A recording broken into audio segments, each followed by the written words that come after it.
Essentials Club tutorial channel. I'm Maddie, and I've started this series as a way to help you to become more creative and resourceful and create your own minimal handmade wardrobe with only the essentials.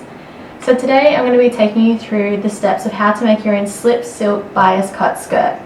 It's a beautiful and simple garment that can be dressed up, dressed down, whatever style you're into.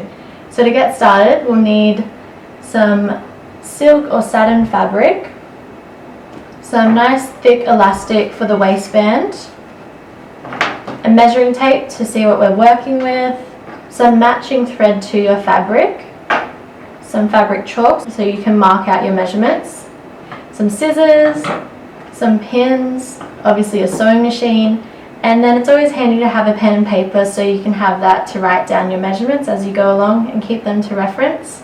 So we'll jump into it and I'll show you the first steps of how to create your own skirt. So the first step to get started is we'll lay out the fabric. It is quite a slippery material, so I've put my machine to hold down one end, but obviously it's ideal if you just lay it on the ground or somewhere with open space. And we'll be measuring and cutting to get started. So what we'll do is we'll grab our measuring tape and we need to find two measurements. So our widest point, which is generally our butt or our hips, just because it is a slip skirt, and we'll be slipping it past this point. So if I find my butt measurement, you then, whatever that measurement is, you then add 2 inches to allow for the seam allowance. And that's all we need to know to find the width of what we're cutting, as we're just using one panel. I've actually got a skirt that I made on previously, as you can see. So we find that one measurement, add 2 inches. When you are measuring the point that you're going to be referencing, make sure you don't pull it too tight. The next measurement is then the length. So we'll start at our belly button, as it is, that's where it's going to be sitting, and hold it in place as you lean over so it doesn't move, and find the point of where you want it to stop. So I want mine to be just past the knee, so I'll find that measurement. So once you've found that, we're then going to add 3 inches of seam allowance. Perfect. So now that we've got those 2 measurements, we're going to map it out on the fabric, which is where the fabric chalk will come in handy.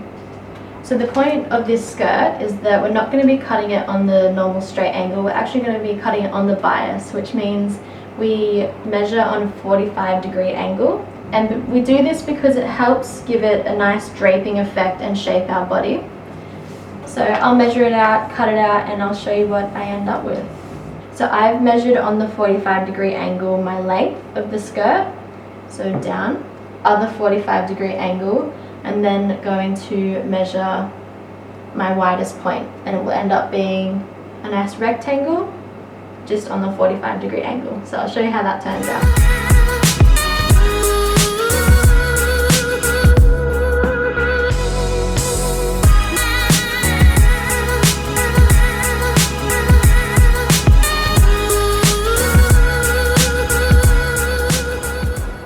And then we have the rectangle, so you can see how it drapes a little bit down the bottom. That's the effect that we want of the skirt.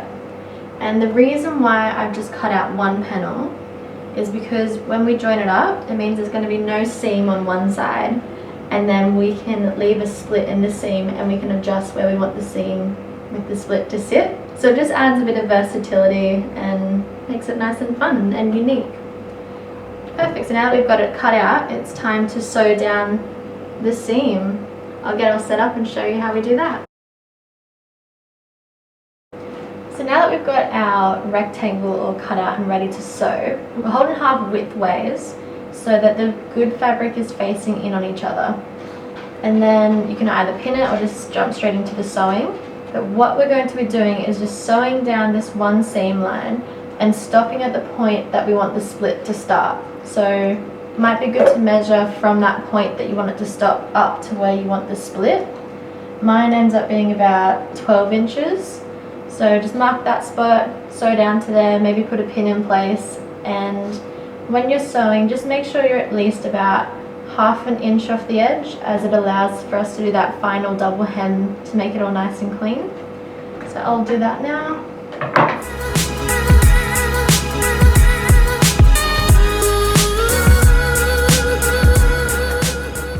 And there we have it all sewn together. So this might be a good point just to try it on and make sure it's not too loose, so it just slides perfectly over your widest point. and then take it in where need be. So now that you've sewn down the seam line and taken it in where need be, we're going to attach the waistband.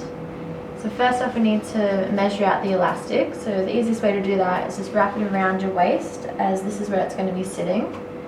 Overlap it by about 1 inch, and again, don't pull it too tight, this is just where it's going to be resting, so let it sit there. Overlap it by 1 inch, and then that's what you cut it to. So the first thing we'll do is we'll actually overlap that point on the elastic, sew it down together. The best way to do that is just do a zigzag, probably in a few different areas with the back stitch, so make sure that it's nice and tight and won't come undone when it's stretched. So I'll do that.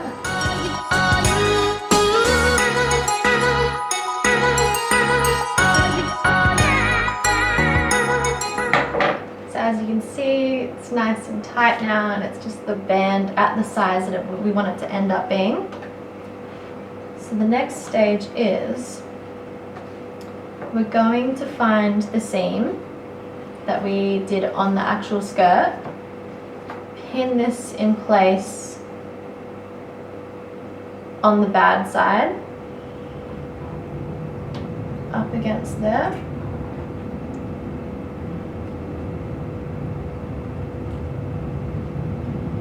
Then, so it's stuck in place on one side, we'll then stretch out the waistband and match it with the other side.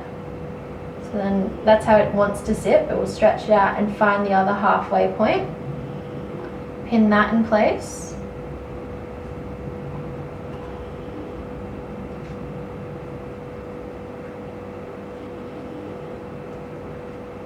So the way that I'm pinning it on is I'm actually putting it on the bad side and flush to the top. So then when it comes time, we'll flip it and the good side comes out, and we've created a hidden seam and hidden waistband. And then once that's all pinned in, ideally if you have an overlocker, this is where you would use it, as that's nice and strong, but all I'm going to do is just zigzag on the edge of it so it joins it, and keep the waistband and the fabric attached.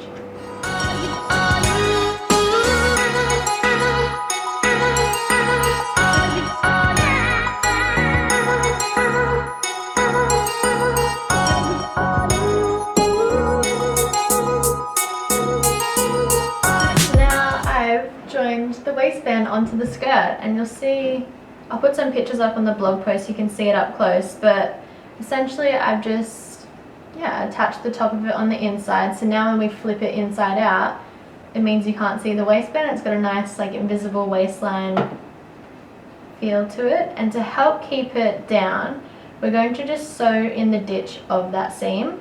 So we'll fold it, the good side back out. You can get a glimpse of how it's going to look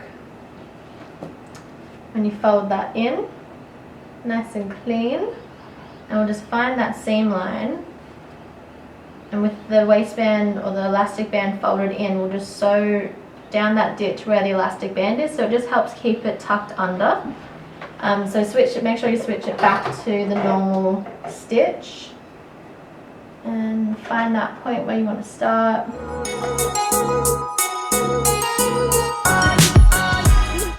And that's it. You just add that in there, and that helps us keep it flush and tucked under. And that is how you do it. So that's all the top bit done. All we need to do now is just clean up the bottom line. So we'll do a nice hem. So the final step is to clean up the bottom and hem it. So obviously if you have an overlocker, this is where you would overlock the edges and then just fold it. Otherwise just double fold it to make it a nice clean hemline.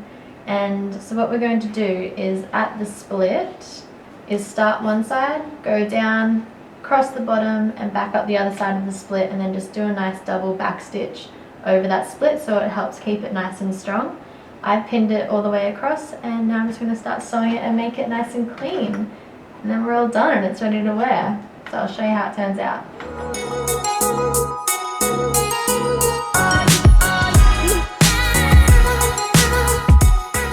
And when I get to the corner, so I stop about 1 centimeter from the edge, put the pin down, lift the foot up, twist the fabric, and then pop the foot back down. And that's how you turn a corner so you can do it all in one go and keep it nice and clean.